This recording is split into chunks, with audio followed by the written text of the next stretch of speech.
সুপ্রিয় শিক্ষার্থীবৃন্দ,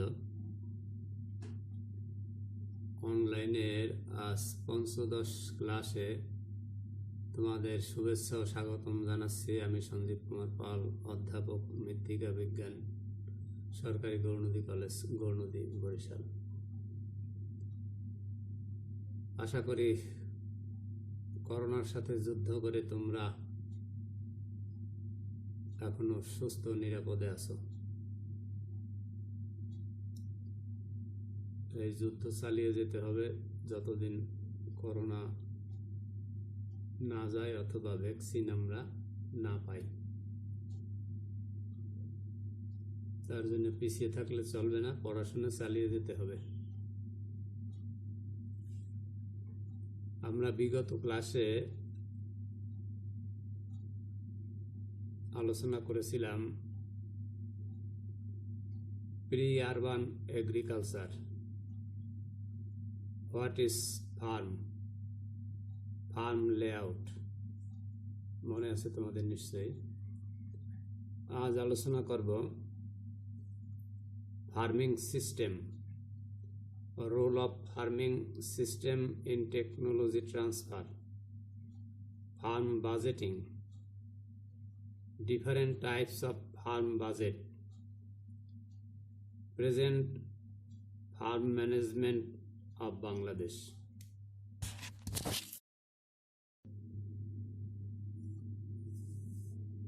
farming system, খামারকরণ পদ্ধতি। ফার্মিং সিস্টেম হলো একটি উন্নত ও টেকসই কৃষি উৎপাদন পদ্ধতি। এই পদ্ধতিতে একজন কৃষক বা খামারি তার কৃষি বিষয়ক যাবতীয় কর্মকাণ্ড সমন্বিতভাবে বিবেচনা করে কৃষি উৎপাদনে স্থায়িত্ব আনে।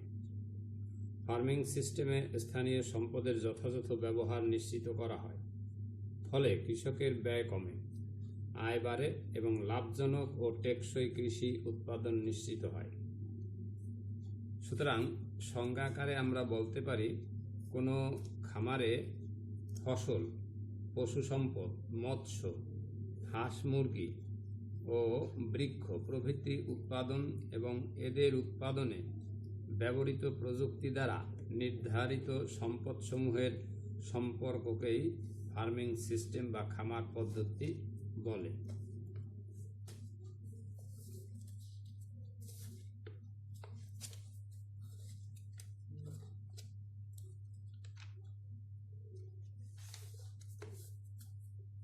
উদাহরণস্বরূপ, একটি রিকশার 3টি চাকা, একটি ফ্রেম, বডি, বসার সিট, হ্যান্ডেল, ব্রেক, একটি চেইন, 2টি প্যাডেল, কিছু নাট বল্টু ইত্যাদি আছে। এই অংশসমূহ যথাযথভাবে সাজানো হলে এটিকে চালানো যায় কিংবা চলন্ত রিকশাটি থামানো যায়। রিকশার প্যাডেলে চাপ দিলে পেছনের চাকাদ্বয় গতিপ্রাপ্ত হয়, প্রায় সাথে সাথেই সামনের চাকা ঘোরে। অর্থাৎ রিকশার একটি অংশ প্যাডেলে চাপ দিলে সমগ্র রিকশাটি চলতে শুরু করে। অন্য একটি অংশ ব্রেকে চাপ দিলে চাকা গতিহীন হয়ে যায় এবং রিকশাটি থেমে যায়। অর্থাৎ উভয় ক্ষেত্রে যে কোনো অংশের কাজ সম্পূর্ণ রিকশার উপর প্রভাব বিস্তার করে। তাই এখানে রিকশাটি একটি সিস্টেম। এই সিস্টেম ও ফার্মিং সিস্টেম যথেষ্ট সাদৃশ্যপূর্ণ। খামার পদ্ধতির বৈশিষ্ট্য, characteristics of farming system. Farming সিস্টেমে কোনো খামারে কৃষকের একাধিক কৃষি এন্টারপ্রাইজ থাকে, যেমন ফসল, বন, হাঁস মুরগি, গবাদি পশু, পুকুর, মাছ চাষ ইত্যাদি। এন্টারপ্রাইজগুলোর মধ্যে পারস্পরিক সম্পর্ক থাকে। একটি পণ্যের সাথে আরেকটি পণ্যের অগ্রাধিকার ভিত্তিক সম্পর্ক থাকে, যেমন শস্য উৎপাদনের সাথে গবাদি পশু পালনের সম্পর্ক। খামার পদ্ধতিতে খামারের এন্টারপ্রাইজগুলোর মধ্যে সমন্বয় সাধন করা যায়। খামার পদ্ধতিতে খামারের এন্টারপ্রাইজগুলোর মধ্যে উৎপাদনে স্থায়িত্ব আসে, খামারের আয় বাড়ে এবং কর্মসংস্থানের সুযোগ সৃষ্টি হয়। খামার পদ্ধতি খামারি বা কৃষককে বাস্তবতার নিরিখে সিদ্ধান্ত গ্রহণে সহায়তা করে বলে উৎপাদন ঝুঁকি হ্রাস পায়। খামার পদ্ধতি পারিবারিক প্রয়োজন, জাতীয় চাহিদা, আঞ্চলিক ও সামাজিক প্রেক্ষাপট বিবেচনায় নিরূপণ করা হয়। খামার পদ্ধতিতে খামার সবসময় সর্বাধুনিক প্রযুক্তি সমৃদ্ধ রাখা যায়। খামার পদ্ধতিতে স্থানীয় পরিবেশের বিষয়টি বিবেচনায় রাখা হয়। স্থানীয় সম্পদের সর্বোচ্চ ব্যবহার নিশ্চিত হয়। খামার কর্মচারীদের দক্ষতার উন্নয়ন ঘটে।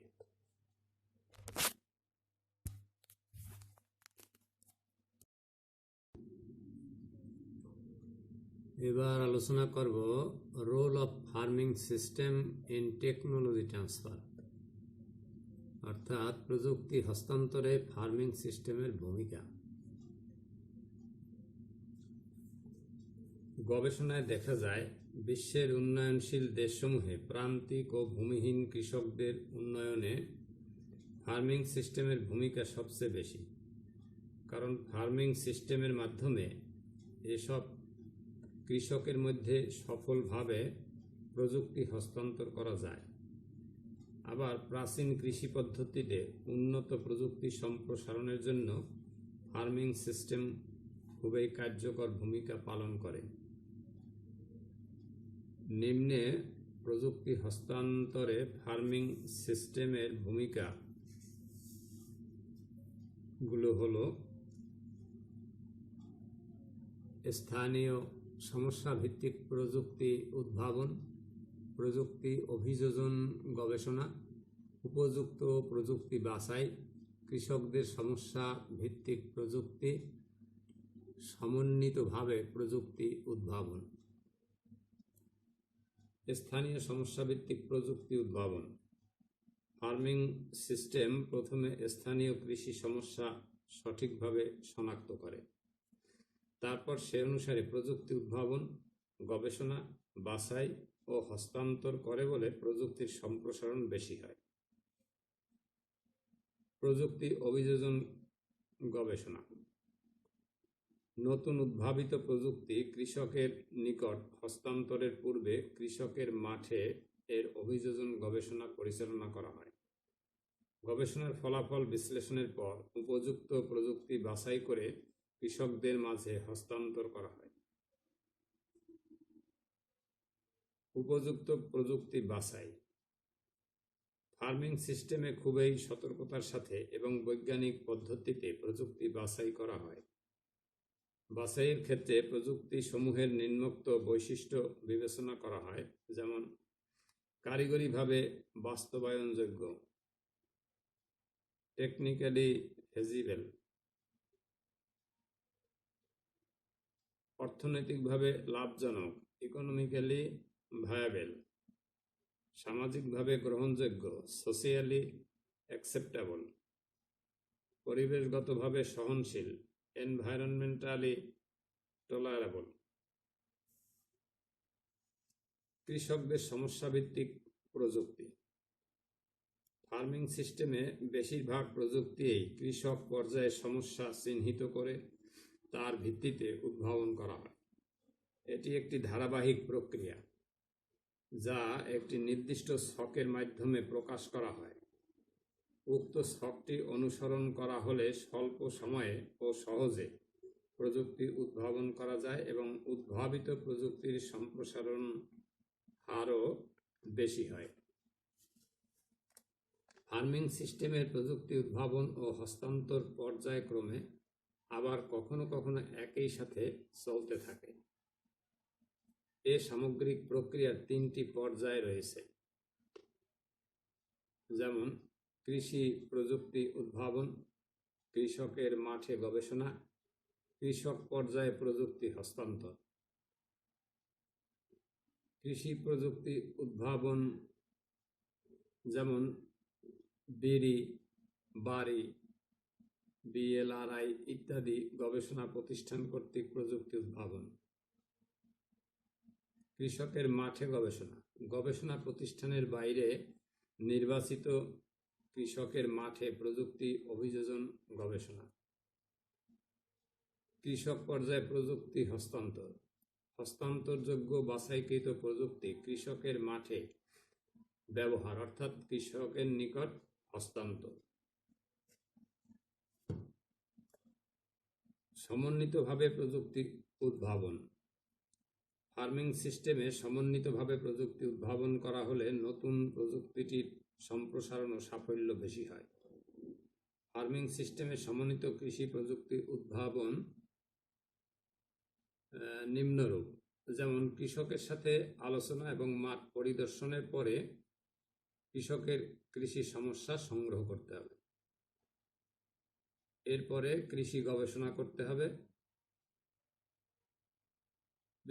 নিচের বিষয়গুলো নিয়ে, যেমন কৃষি প্রযুক্তি উদ্ভাবন, কৃষি সম্প্রসারণ কর্মীর প্রতিক্রিয়া, স্থানীয় গণ্যমান্য ব্যক্তির প্রতিক্রিয়া, কৃষকের প্রতিক্রিয়া। এরপরে কৃষকের মাঠে পরীক্ষা। এই উক্ত বিষয়গুলো বিবেচনা করে নতুন প্রযুক্তি উদ্ভাবন করতে হবে।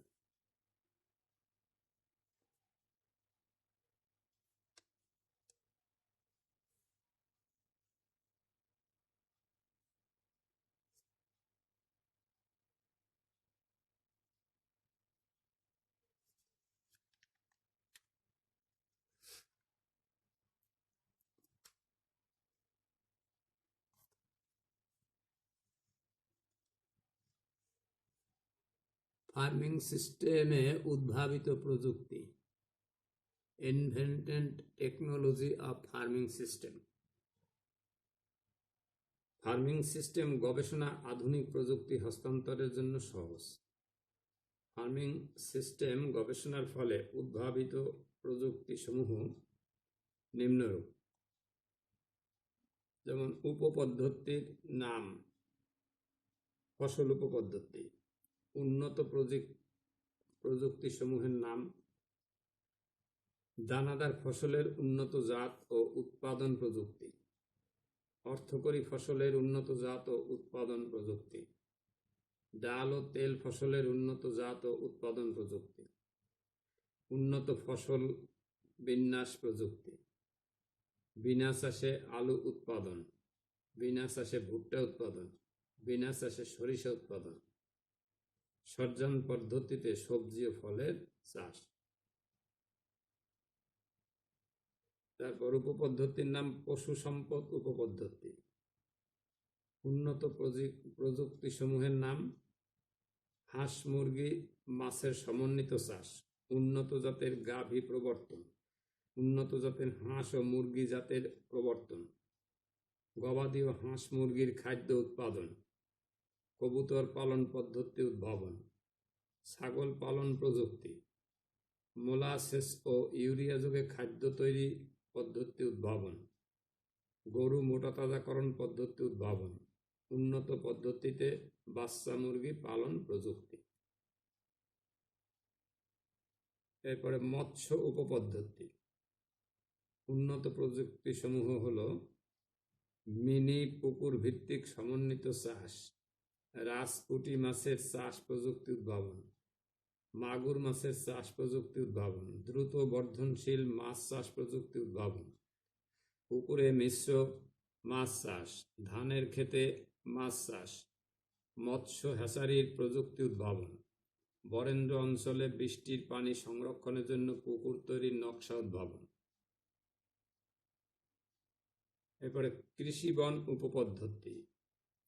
এর উন্নত প্রযুক্তি সমূহ হল কৃষি বন মডেল উদ্ভাবন ও প্রসার, উন্নত জাতের বাঁশের প্রসার, ইপিলিপিল, শিশু, মেহগনি প্রভৃতি বৃক্ষের প্রসার, নার্সারি প্রযুক্তির উদ্ভাবন। এরপরে বসতবাড়ি উপপদ্ধতি। উন্নত প্রযুক্তি সমূহ হল বসতবাড়ির বাগানে সবজি উৎপাদন মডেল উদ্ভাবন, বসতবাড়িতে লতা সবজি চাষের উন্নত প্রযুক্তি, বসতবাড়িতে কম প্রচলিত সবজি উৎপাদন, বসতবাড়িতে দ্রুত বর্ধনশীল বৃক্ষের রোপণ বৃদ্ধি। এগুলোই হলো মূলত ফার্মিং সিস্টেমে উদ্ভাবিত প্রযুক্তি।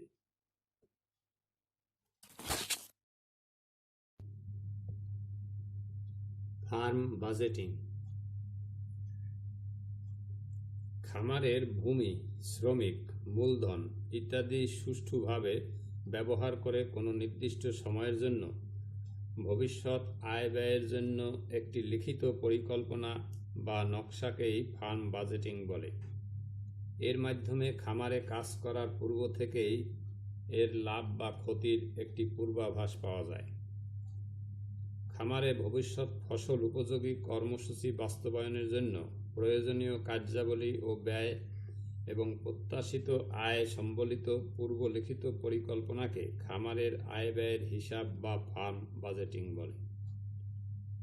ফার্ম বাজেট হল খামারে শস্য উৎপাদনের পূর্বেই ইহার সামগ্রিক হিসাব নিকাশ।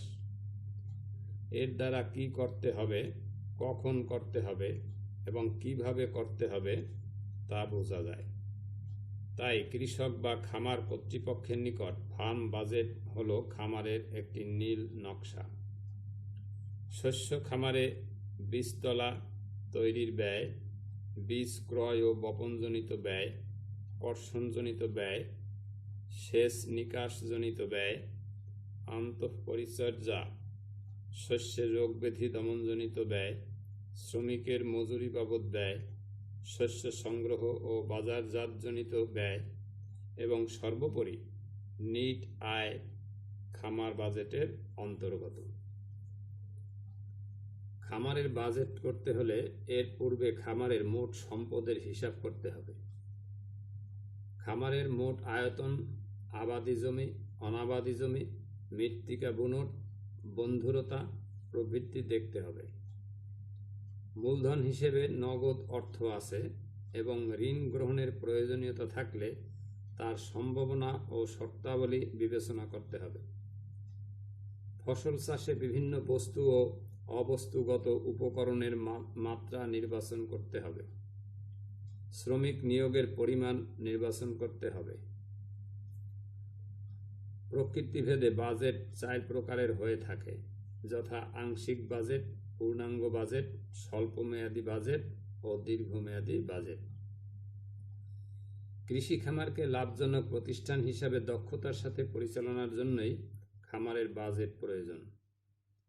বাজেট তৈরির ফলে সুষ্ঠুভাবে আর্থিক সম্পদ ব্যবহারের মাধ্যমে সর্বাধিক প্রাপ্তির উদ্দেশ্যে লাভজনক কর্মপদ্ধতি নির্ধারণ করা যায়। খামার দক্ষতার সাথে পরিচালনা করার জন্য খামারের বিশেষ কোনো কাজ কিংবা সকল কাজের আনুমানিক ব্যয় এবং প্রত্যাশিত আয় সম্পর্কে জানতে পারা যায়। খামারের আকার বাড়াতে, খামারের উৎপাদন বাড়াতে, খামারের কোন কাজ লাভজনক বা অলাভজনক হচ্ছে কিনা তা জানার জন্য উপকরণের প্রয়োজনীয়তা এবং কোন খাতে কী পরিমাণ অর্থ ব্যয় হতে পারে এবং তা থেকে কী পরিমাণ আয় আসতে পারে তার সম্পর্কে ধারণা পেতে খামার বাজেট সাহায্য করে। খামার বাজেটের লক্ষ্য ও উদ্দেশ্য। AIIMS and objectives of farm budget. কৃষি ব্যবসায় বাজেট তৈরির পেছনে কতগুলো সুনির্দিষ্ট লক্ষ্য রয়েছে। সেগুলো হলো সুষ্ঠুভাবে অধিক সম্পদ ব্যবহারের মাধ্যমে সর্বাধিক প্রাপ্তির উদ্দেশ্যে লাভজনক কর্মপদ্ধতি নির্ধারণ করাই বাজেট তৈরির প্রধান লক্ষ্য। নতুন করে কৃষি ব্যবসা স্থাপন করা। সময় উপযোগী পরিকল্পনা গ্রহণ করে সর্বাধিক লাভ অর্জনের উদ্দেশ্যে গৃহীত কার্যাবলীর সিদ্ধান্ত বিচার বিশ্লেষণ ও পরিশোধিত করাই এর অন্যতম লক্ষ্য। কার্যকর কৃষি ব্যবসা সংগঠনের পরিবর্তিত পরিকল্পনার তুলনামূলক বিশ্লেষণ করা। সুবিধাজনক পণ্য উৎপাদনের বিকল্প পদ্ধতিসমূহ খুঁজে বের করা। কৃষি বাজেট সাধারণত কৃষি ব্যবসায় লাভবান হওয়া সম্পর্কে আলোচনা করে। বাজেট পরিকল্পনা হচ্ছে অধিকাংশ এজেন্সি খামারের মূল্য নিরূপণের বা পুনঃবিচারের বা মূলধন প্রয়োগ পদ্ধতির মূল ভিত্তি। সাধারণ জনগণের মাঝে এটি সুস্পষ্ট ধারণার জন্ম দেয়। কোনো ব্যক্তি তার উৎপাদন এবং আর্থিক সমস্যার ভেতরে যে চিন্তা করেছে তা নির্দেশ করে ব্যাংকার ও সরবরাহকারী তার অনুকূলে কাজ করে, যদি ওই ব্যক্তির সুনির্দিষ্ট লিখিত পরিকল্পনা থাকে। এভাবে বাজেট অর্থ আনয়নে সাহায্য করে। সম্প্রসারণ কার্যের সুষম খামার ব্যবসা কর্মসূচিতে বাজেট হচ্ছে মূল ভিত্তি। প্রকৃতপক্ষে মোট কী পরিমাণ আয় বা ব্যয় হবে এবং কত লাভ বা ক্ষতি হবে, বাজেট তাই নির্দেশ করে। বাজেট বিভিন্ন দ্রব্যাদির মূল্য নির্ধারণে সাহায্য করে, যা কখনো কখনো আমাদের দৃষ্টি এড়িয়ে যায়। বাজেট হচ্ছে অর্থের অপচয় রোধকারী একটি পদ্ধতি। খামার ব্যবসাকে মূল্যায়ন করাই বাজেটের উদ্দেশ্য। খামারের উদ্দেশ্য বাস্তবায়ন করা, খামার ব্যবসা চিহ্নিত করা, সম্প্রসারণ কার্যের ব্যবহার করা।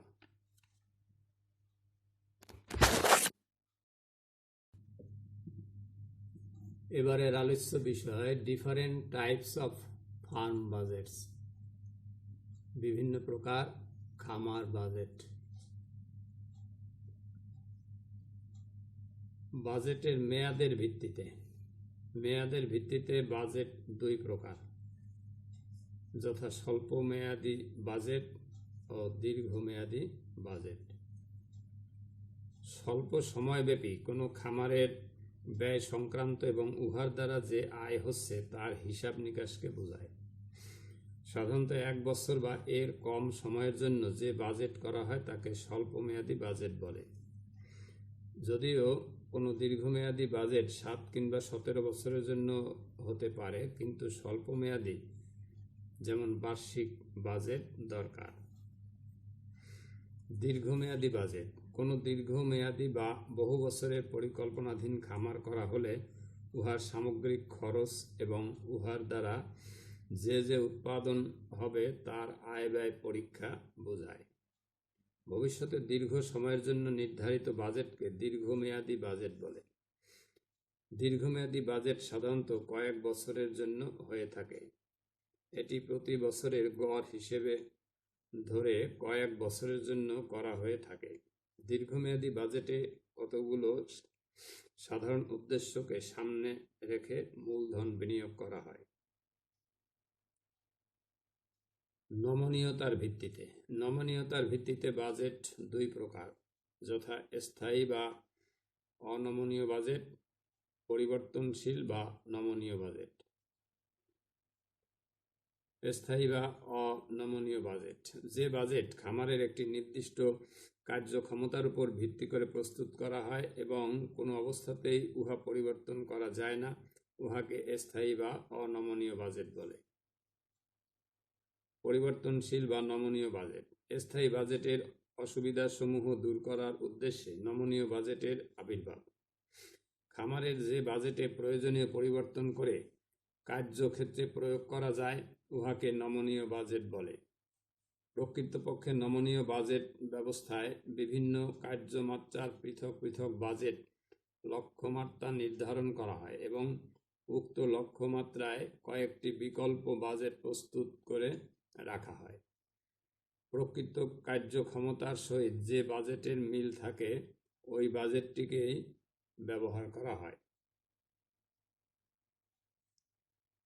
কার্যের ভিত্তিতে বাজেট বিভিন্ন প্রকার, যেমন উৎপাদন বাজেট, বিক্রয় বাজেট, ক্রয় বাজেট, উৎপাদন ক্ষমতা ব্যবহারের বাজেট, উৎপাদন ব্যয় বাজেট, প্রশাসনিক বাজেট, মূলধনী ব্যয় বাজেট, গবেষণা ও উন্নয়ন বাজেট, নগদান বাজেট, সামগ্রিক বাজেট, দায়িত্বভিত্তিক বাজেট।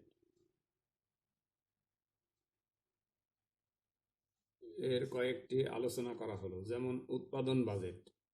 কোনো নির্ধারিত সময়ে অর্থাৎ বাজেটকালে খামারে উৎপাদনের পরিমাণ, উৎপাদিত দ্রব্য সামগ্রীর তালিকা, উৎপাদন সময়সূচি, উৎপাদন ব্যয় ইত্যাদি সম্পর্কে যে পরিকল্পনা বাজেট প্রণয়ন করা হয় উহাকে উৎপাদন বাজেট বলে।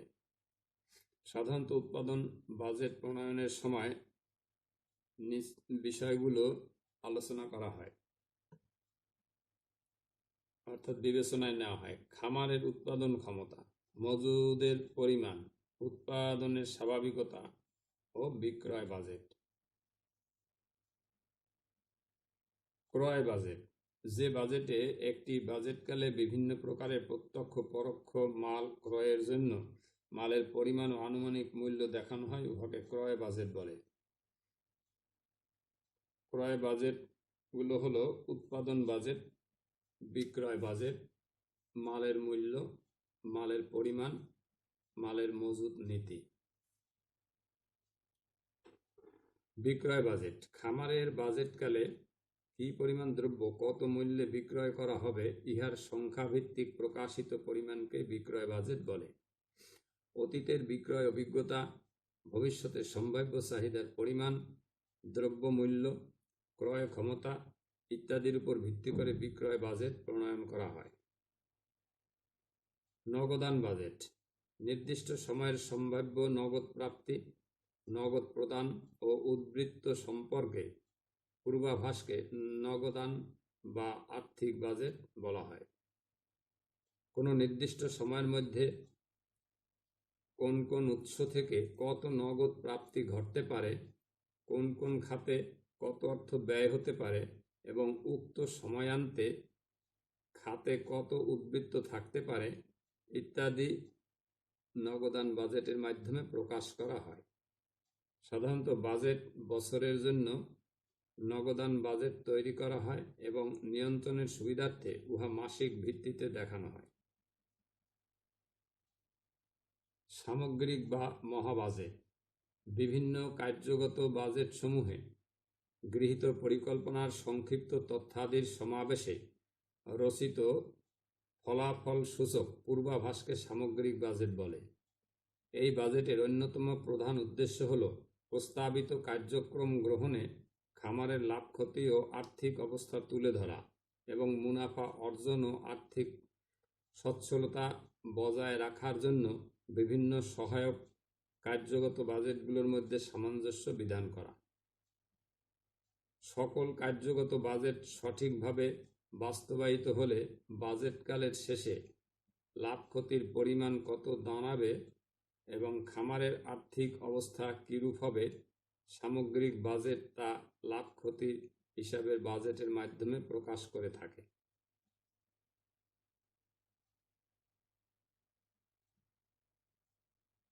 এরপর বিষয়বস্তুর পরিপূর্ণতার উপর ভিত্তি করে।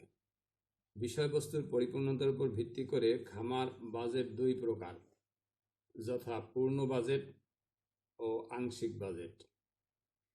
পূর্ণ বাজেট, এটি দ্বারা খামারের পূর্ণাঙ্গ পরিকল্পনা ও আয় ব্যয় বোঝায়। কোনো একটি প্রতিষ্ঠানের সমস্ত বিষয়ে যে সিদ্ধান্ত গ্রহণ করা হয় তথা যে পরিকল্পনা নেওয়া হয় তাকে পূর্ণ বাজেট বলে। পূর্ণ বাজেটে একটি খামারের সম্পূর্ণ সমুদয় পরিকল্পনা বা পূর্ণ সিদ্ধান্তাবলী প্রকাশ পায়। আংশিক বাজেট, খামারের এক অংশের বা শস্য উৎপাদনের প্রাথমিক পর্বের কোনো একটা অংশের আয় ব্যয়ের হিসাবকে আংশিক বাজেট বলে, যেমন ভুট্টা ক্ষেতে সার প্রয়োগ। আংশিক বাজেট কোনো ব্যবসার ক্ষুদ্র অংশের আয় ব্যয়ের হিসাব নির্দেশ করে, যেমন ব্যবসা প্রতিষ্ঠানে কিছু যোগ করা, নতুন কোনো এন্টারপ্রাইজ যোগ করা, নতুন যন্ত্র ক্রয় ইত্যাদি।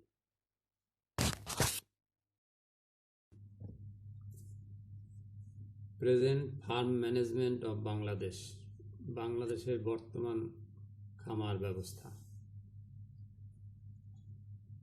নদ নদী, খাল বিল, পুকুর ডোবা ও গ্রাম প্রধান বাংলাদেশের 80-85% লোকের জীবন জীবিকার মাধ্যম হলো কৃষি। কৃষির নিয়ন্ত্রক হলো কৃষক। কৃষকের বসতবাড়ি, তার পরিবার, তার ক্ষেত, পুকুর ডোবা, গরু মহিষ, ছাগল ভেড়া, হাঁস মুরগি, কবুতর প্রভৃতি একত্রে হচ্ছে তার একটি খামার। বাংলাদেশ একটি উন্নয়নশীল দেশ। এ দেশের অধিকাংশ কৃষকের নিজস্ব ভূমির পরিমাণ বেশ কম। এই কৃষক সমাজের অধিকাংশেরই চিন্তা চেতনা থাকে কিভাবে তার মৌলিক চাহিদা পূরণ করা যায়। এসব বিবেচনা করলে দেখা যায় এ দেশের খামার ব্যবস্থা সমূহ মূলত দু প্রকার, যেমন ভরণ পোষণ খামার এবং বাণিজ্যিক খামার। এদেশের গ্রামগঞ্জের সর্বত্র বিস্তীর্ণ ছোট বড় খামারগুলো হলো ভরণ পোষণ খামার।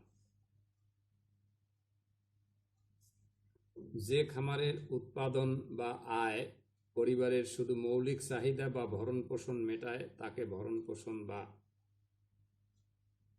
আন্তঃপোষণ খামার বলে।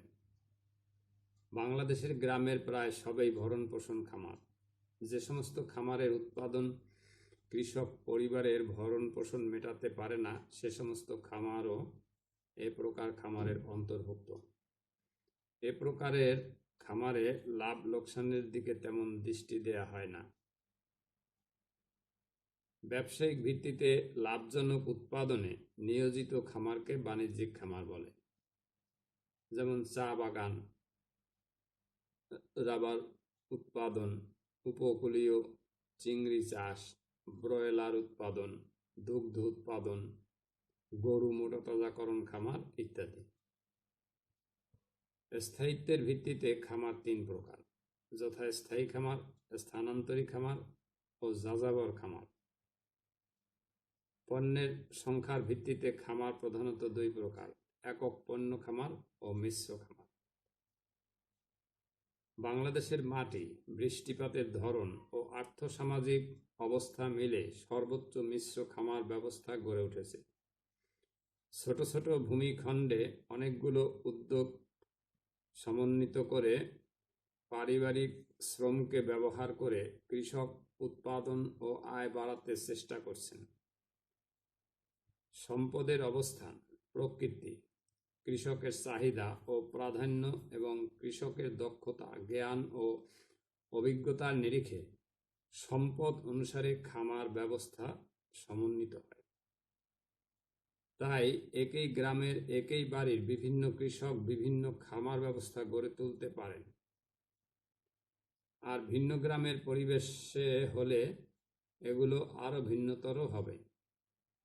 বাংলাদেশের গ্রামগঞ্জে ভিন্ন ভিন্ন প্রকৃতির ছোট ছোট খামার গড়ে উঠেছে। বাংলাদেশের এই ছোট ছোট খামারগুলোর বৈশিষ্ট্য হলো খুব সীমিত জমিকে কেন্দ্র করে খামারগুলো গড়ে উঠেছে। কৃষক নিজে এবং পরিবারের অন্যান্যরা মিলেমিশে যৌথভাবে শ্রম দিচ্ছে। বিনিয়োগকৃত মূলধনের পরিমাণ বেশ কম। পণ্য উৎপাদন বা আয় তুলনামূলকভাবে কম। আয়ের তুলনায় ব্যয় বেশি। পরিচালনা ও বাজারজাত পদ্ধতি অতি পুরাতন। বাংলাদেশে এসব ছোট ছোট খামারের উন্নয়ন সাধন করা সম্ভব হলে এদেশের তথা এদেশের কৃষক সমাজের উন্নয়ন সাধন হবে। খামারসমূহের উন্নয়ন সাধন করতে হলে সমন্বিত খামার ব্যবস্থাপনার মাধ্যমে উন্নত প্রযুক্তি প্রয়োগ করতে হবে। সঠিক প্রযুক্তি প্রয়োগ ও ছোট খামার ব্যবস্থাপনার সুযোগ গ্রহণ করলে খামারের উন্নয়ন সম্ভব হবে। আজ এ পর্যন্তই। স্বাস্থ্যবিধি মেনে চলবে, বাহিরে গেলে অবশ্যই মাস্ক ব্যবহার করবে। সাবধানে থেকো, নিয়মিত পড়াশোনা করো, আর আমার জন্য দোয়া করো। ঈশ্বর তোমাদের মঙ্গল করুন।